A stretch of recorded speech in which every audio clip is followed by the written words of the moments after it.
അനുദിന വിശുദ്ധർ സെപ്റ്റംബർ 30 വേദപാരംഗതനായ വിശുദ്ധ ജെറോം.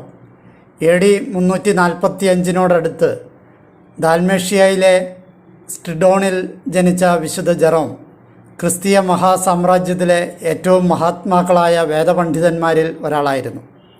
സ്വന്തം നാട്ടിലെ സ്കൂൾ വിദ്യാഭ്യാസത്തിന് ശേഷം 8 വർഷക്കാലം അദ്ദേഹം റോമിൽ പ്രസംഗകല അഭ്യസിച്ചു. ഇതിനുശേഷം അക്വിലയിലേക്ക് മടങ്ങിവന്ന് അദ്ദേഹം അവിടെ ഒരു സന്യാസ സഭ സ്ഥാപിച്ചു. 3 വർഷത്തിന് ശേഷം ആ സഭ ഛിന്നഭിന്നമായപ്പോൾ അദ്ദേഹം കിഴക്കൻ നാടുകളിലേക്ക് യാത്ര തിരിച്ചു.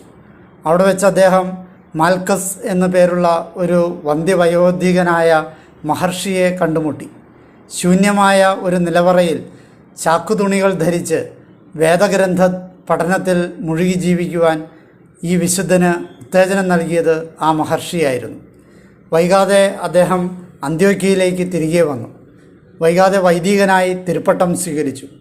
തൻ്റെ മെത്രാനുമൊത്തുള്ള കോൺസ്റ്റാന്റിനോപ്പിൾ, അതായത് ഇസ്താംബൂൾ സന്ദർശന വേളയിൽ അദ്ദേഹം വിശുദ്ധ ഗ്രിഗറി നസിയാൻസൺ, നിസായിലെ ഗ്രിഗറി എന്നിവരെ പരിചയപ്പെട്ടു.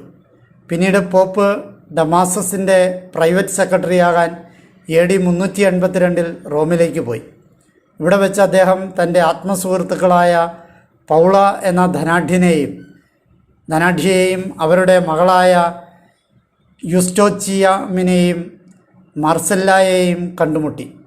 ഇവിടെയും അദ്ദേഹം തൻ്റെ ശ്രേഷ്ഠമായ ജോലി ആരംഭിച്ചു. പോപ്പിൻ്റെ ജോലി ചുമതലാപത്രവുമായി സങ്കീർത്തന പുസ്തകത്തിൻ്റെയും പുതിയ നിയമത്തിൻ്റെയും ലത്തീൻ വിവർത്തനം പരിഷ്കരിക്കാൻ ആരംഭിച്ചു. അതീവ ശ്രദ്ധയോടും പാണ്ഡിത്യത്തോടും കൂടി അദ്ദേഹം അത് നിർവഹിച്ചു. അവസാനം ജെറോം വിശുദ്ധ ഗ്രന്ഥം മുഴുവനായി ലത്തീനിലേക്ക് പരിഭാഷപ്പെടുത്തി. ഇന്നറിയപ്പെടുന്ന ദ ഉൾഗാത്തെ എന്നത് ഈ വിവർത്തനമാണ്. എന്നാൽ പോപ്പ് ഡമാസസിൻ്റെ മരണശേഷം റോം വിട്ടുപോകാൻ ശത്രുക്കൾ അദ്ദേഹത്തെ നിർബന്ധിക്കുകയാണ് ചെയ്തത്.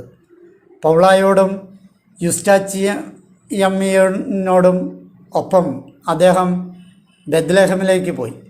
420 മരണം വരെ 34 വർഷം ജീവിച്ചു. അവിടെ അദ്ദേഹത്തിൻ്റെ മേൽനോട്ടത്തിൽ ഒരു ആശ്രമം സ്ഥാപിച്ചിരുന്നു. പൗളായുടെ ചുമതലയിൽ ഒരു മഠവും ഉണ്ടായിരുന്നു. അവരുടെ മരണശേഷം യുസ്റ്റേച്ചിയം ചുമതല ഏറ്റെടുത്തു. ബെത്ലഹേമിൽ വരുന്ന എണ്ണമറ്റ തീർത്ഥാടകർക്ക് വേണ്ടി അദ്ദേഹം ഒരു സത്രം സ്ഥാപിച്ചിരുന്നു. അദ്ദേഹത്തിൻ്റെ പാണ്ഡിത്യവും പ്രതിവാദശേഷിയും പ്രബന്ധങ്ങളും കത്തുകളും പലപ്പോഴും രോഷം ഉണർത്തുന്നവയായിരുന്നു. മനുഷ്യൻ്റെ ആത്മാവിനെ ശിരസിലാണ് പ്ലേറ്റോ ദർശിച്ചത്, ക്രിസ്തുവോ ഹൃദയത്തിലും. വിശുദ്ധൻ്റെ പ്രസിദ്ധമായ വാക്യമാണിത്.